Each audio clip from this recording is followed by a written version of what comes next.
Agora, como que a mãe do senhor reagia em ouvir as notícias do filho caminhando por essa trilha, né? Olha, eu acho que a minha mãe percebeu mesmo. Eu escondi bem, sim. Você perguntou, acho que tem a ver, tô pensando melhor aqui, nos primeiros anos, né? Ela foi perceber mesmo, lá acho que quando eu estava com uns 15 anos. Perceber mesmo, E já estava bem avançado. Estava bem avançado, porque eu não fui aquela pessoa que, por exemplo, que morava na favela até os 15 anos. Não usava droga, mas eu estudava, eu levava a minha vida.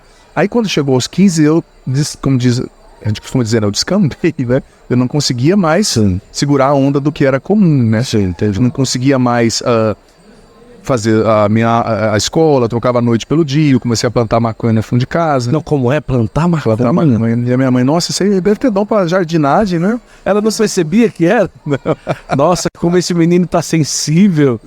Esse menino tá muito sensível. Achando que você não tinha profissão, né? Dom pra nada, mas tô vendo que você vai ser um bom jardineiro. Mãe? E o senhor plantando filho? Maconha? É alface da Índia, mãe. Alface. Eu tô pensando em ter uma alimentação mais restringida, né? Agora, comer muito alface, né? Tadinha, não, você fica tanto tempo no jardim, mãe, que aquelas folhas precisam de muito sol. Misericórdia de Deus. Mas que coisa, nossa senhora, eu vou dizer, viu?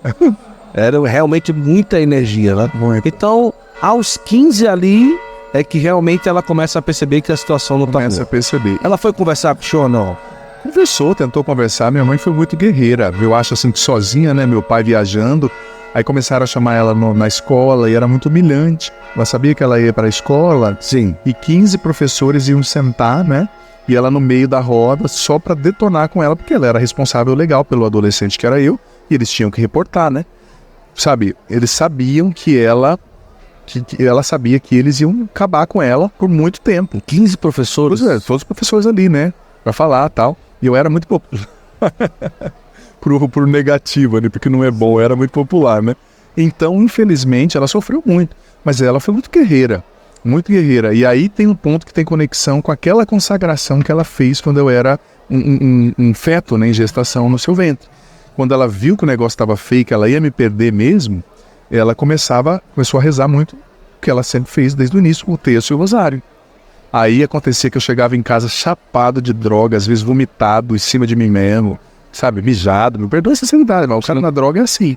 E ela estava lá ajoelhada, madrugada na sala rezando terço, no quarto dela rezando terço. E o que ela começou a fazer? Dizer para Nossa Senhora, esse foi o filho que eu consagrei, que eu dei para você ainda no meu ventre. Ele é seu. Traz ele de volta, porque ele já não é meu, desde quando ele nasceu. Então você imagina, né? E a minha mãe começou a bombardear o céu de oração. Porque ela, um cara com 15 anos, um cara grandão, independente, eu sempre fui muito independente. A mãe não domina mais. Ela não adianta achar que ela vai ser como uma criança. Então ela falou para quem podia resolver, né? Era Deus pela intercessão de Maria, né? Não foi Maria que resolveu, foi Deus, mas pela intercessão de Maria. E ela usou essa prerrogativa. De fato, ela, na liberdade de mãe, tinha me consagrado a Nossa Senhora. E ela pediu, Nossa Senhora, ele é seu, traz ele de volta. E rezou muito, muito, muito. E ela nunca desistiu, porque não tem a receita pronta, sabe? Porque às vezes a pessoa fala assim, o que eu digo pro meu filho, o senhor que já passou? Não sei. Seu filho vive em outro tempo, ele tem outro temperamento, ele tem outro padrão vicioso no cérebro, ele tem outra genética, ele tem outra herança espiritual, né? Julgos hereditários. Então, a minha mãe conversava, um dia ela brigava, um dia ela chorava, um dia ela abraçava e beijava, mas ela nunca desistiu, ela estava sempre ali, dizendo, esse é o meu filho, se eu não lutar por ele, quem vai lutar, né? Então minha mãe lutou na oração mesmo, foram madrugadas, não é um texto que o filho vai mudar, não é uma oração, né? Ela intercedeu. Cara, e eu dei muito trabalho. Quantos anos o senhor passou na droga? Eu passei de 11 a 17. Mas foi muito tempo. Mas foi muito intenso, né? Não, muito tempo e muito intenso. 30 anos, claro. Mas um adolescente, ele é sem noção, né? Ainda mais eu que era assim de mergulhar. Então esses 6, 7 anos ali equivaleram a muito mais, assim, cognitivamente. Quando o senhor comprava, trabalhava? Quando você quer fazer o que não presta, o diabo patrocina. Não? Eu arranjava, um amigo dava droga, pegava dinheiro em casa, pegava lata de cerveja do meu pai, garrafa de cerveja do meu pai para vender, pegava fiado, pegava carne fiado no açougue que meu pai tinha conta e trocava por droga. Não, peraí. Pegava comprava carne fiado e ia trocar por droga? ou dava churrasco pros malucos, eles me davam droga, né? Quando você, olha, eu digo pra você, se você quer ir pra Canção Nova, por exemplo, vou lá naquele acampamento que o Padre Adriano vai pregar, você começa a juntar dinheiro, dá alguma coisa errada, seu chefe não quer liberar. Agora, se você fala, quero fumar maconha, meu amigo, o diabo traz na sua porta. Ele traz na sua porta. Porque tem 15 para trazer droga para você e um para falar de Jesus, né? Verdade. Mas, claro, que a obra de Deus é muito mais poderosa. Óbvio, claro. Mas eu dava um jeito. E, claro, meu pai trabalhava muito, mas a minha família não era paupérrima. Sim. Tínhamos o mínimo de condições. Meu pai trabalhava muito, mas tínhamos o mínimo de condições. E eu dava um jeito, sempre dava um jeito. Eu também comecei a comprar, né? Saber as bocas mais fortes, comprar, vender, cheguei a vender também, né? Você chegou também a vender? Vender não foi um grande. Como avião, né? Justamente. Usar externo. Foi mais ali. Eu tava pra dizer, eu fui um aviãozinho, mas eu falei, não vou falar que talvez ele não conheça o termo, mas ele tá mais inteirado que eu, né? Mas é melhor falar avião do que traficante, né? O avião é que faz. É a mesma coisa. Faz também. a parada pro. Faz a entrega pro traficante. O motoboy, né? Não o motoboy, não. É o entregador, né? Entregador, ou também ele faz a gente falava, né? Faz uma fita ali. Ele faz uma gíria ou outra que não tem termo. Ele faz em troca de ter a droga, pelo menos. Ou tipo assim, não ganha tanto porque você ganha na compra. Como qualquer um que compra no atacado. Isso. Você compra 15 mesas dessa, você vai pagar mais barato. Você compra uma pedra grande. É verdade. Eu não era esse cara da pedra, mas eu ia chegar lá, né? Tava no caminho, infelizmente. Mas eu fui no fundo do poço. Fui no fundo do poço mesmo. Eu acho que o meu auge foi 16 anos. O auge do fundo do poço, né? Eu lembro que depois que eu saí de um coma de droga, que eu fiquei no hospital. Do segundo coma? Segundo. Um amigo meu morreu num acidente, o outro estava jurado de morte. Com 16 anos, eu lembro que eu disse para mim mesmo, olha, deu para mim, acabou. Eu não quero mais... Já vivi o que tinha que viver, já usei drogas, já namorei, já tinha quase sido pai, 15 anos. Então, tipo assim, deu pra mim, eu entreguei os pontos, eu achei que eu pensava que eu podia morrer. Meus amigos estão morrendo. Você vê como o diabo faz você entender que você merece tão pouco na vida, né? Tão pouco na vida. E a minha mãe continuou falando, Nossa Senhora, eu te dei. Né? Tanto que, interessante um fato, quando eu, 17 anos, eu fui fazer o meu primeiro encontro, né? E fui só por causa de uma menina, não tenho vergonha nenhuma de dizer, não queria ir na igreja, não gostava de renovação, não sabia que existia renovação carismática. Tanto que eu cheguei no primeiro encontro da renovação, sinceramente, quando eu vi o povo rezando em línguas, eu falei, eles deram na lata, né? Cheiraram o crack, usaram o crack. Porque eu nunca vi os caras rezando em línguas. Eu falei, isso aqui é droga, só tá muito louco. Eu falei, aqui foi na lata o negócio, né? Que o crack antigamente fumava na marisa da lata, né? Eu falei assim, isso aqui não pode ser normal. Mas fui por causa de uma moça, uma menina linda, né? Que era uma menina mais certinha, andava com o pessoal mais, né, legal, que não usava droga. Então, ela mostrava-se afim, eu também estava afim dela. Então, eu fui tratar o momento com ela, tá? Cheguei lá no encontro, não achei graça nenhuma, nada me tocava, nada. Até que no sábado, depois do almoço, foi um cara dar o testemunho lá, né, foi pregar. E o jeito que o cara segurou o microfone, assim, se colocou na frente, eu já falei, esse cara é diferente, né? Esse cara tem jeito de maluco, igual eu. O maluco conhece o outro, né? E eu vi o cara, e não é que o cara era um ex-traficante, o cara muito louco. Sabe essas conversões extraordinárias que acontecem? Sim. O cara tava indo vender droga e capotou o carro no meio das ferragens, sangrando, começou a rezar e recebeu, como que foi batizado ali no Espírito Santo. Sabe essas coisas que coisas de Deus mesmo, acontecem, né? História de tanta gente, de santos, enfim. E ele largou a droga, foi pra igreja, se tornou pregador e tava pregando naquele encontro. Olha. Então, a hora que eu vi, só aquela pregação falou comigo, nenhuma outra. Por isso que, olha, Buto, eu já dei entrevista na Veja, que eu falei da meu testemunho, programa secular, com um cardeal, falei, você não quer que eu fale do meu testemunho? Não me chama, que eu vou falar. Se não quiser ouvir, me chama. Porque só quem esteve no fundo do poço, como eu, sabe a importância de ouvir a história de alguém que esteve lá e saiu, né? E a hora que eu ouvi aquele cara falando, falei, tocou. Não, esse cara é mais doido que eu, né? E ele tá aqui falando desse Jesus, ele deve existir esse Jesus. Deve ser verdade. Porque no primeiro dia eu fumei uns 6 baseados um dia, eu tava meio alto, né? Então, eu fui meio assim, esse Jesus que ele tá falando aí não existe, nunca me falaram dele, né? Aí no sábado eu já tava mais entrando. Aí daquele momento em diante foi o divisor de águas. Aí eu já deixei de ligar tanto pra menina, que eu tava só fazendo o que a menina fazia. Ela fazia assim, tá bom? Eu fazia. Ela fazia assim, eu fazia. Ela pegava o texto, eu roubava o texto de quem tava do lado e erguia, né? Porque eu fui lá por causa da menina, né? Tava afim dela, menina linda. Mas depois daquele momento, Deus já começou a pegar e o diabo já foi perdendo espaço. E interessante que naquele encontro, eu já comecei a sentir, a partir daquela pregação, uma luta espiritual tão grande. Parece que tinha alguém dentro de mim, dizendo assim, não ouve, não ouve, não ouve, não ouve. E alguém dentro de mim, isso aqui é para você, isso aqui é para você. Uma luta espiritual, porque eu não sabia quem eu sairia, mas o diabo já sabia, né? Olha só. Então ele não queria. E eu me abri no sábado, foi muito bom, eu fui embora diferente, voltei lá para minha cidade, que não dormia no local do encontro, do retiro, né? E aí um maluco já me ofereceu um baseado, né? Fez um sinal assim, vamos ali, tá uma pescada, né? Falei, não, tô de boa, já fiz a cabeça, só que ele não sabia que eu tava no retiro, não tinha feito a cabeça de Deus, né?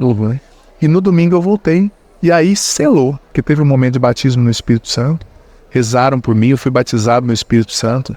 Nossa, parece que assim, 5 quilos saíram das minhas costas. Olha, imagina. Eu lembro como se fosse hoje, que acabando o batismo do Espírito Santo, eu entrei por uma sala do lado, era num antigo colégio, que foi o Retiro, né? Uma sala do lado e estava o Santíssimo exposto. E eu não sabia que o Santíssimo era o Santíssimo, né? E eu não sabia que aquela coisa branca no meio daquela Era cruz Jesus. era Jesus que eu comungava na missa. Não tinha nem noção do que eu estava fazendo ali. Mas eu cheguei, entrei naquela capela, que eu vi que todo mundo entrava, nos servos da intercessão, né? Todo mundo lá rezando, e eu fiquei sentado lá atrás. E eu ouvi uma voz falando dentro de mim, eu ouvi. Tava com massa, eu nem vou falar a marca do cigarro aqui para não dar publicidade, mas era um cigarro mais caro que tinha naquela época, que parece que até hoje é caro também. E eu tinha esforçado, juntado o dinheiro de uma parada, de uma fita lá que eu tinha feito, vendendo droga para comprar uns maços daquele cigarro. Comprei o maço, levei. Quando vinha algum que fumava perto de mim, eu escondia com medo do serrote.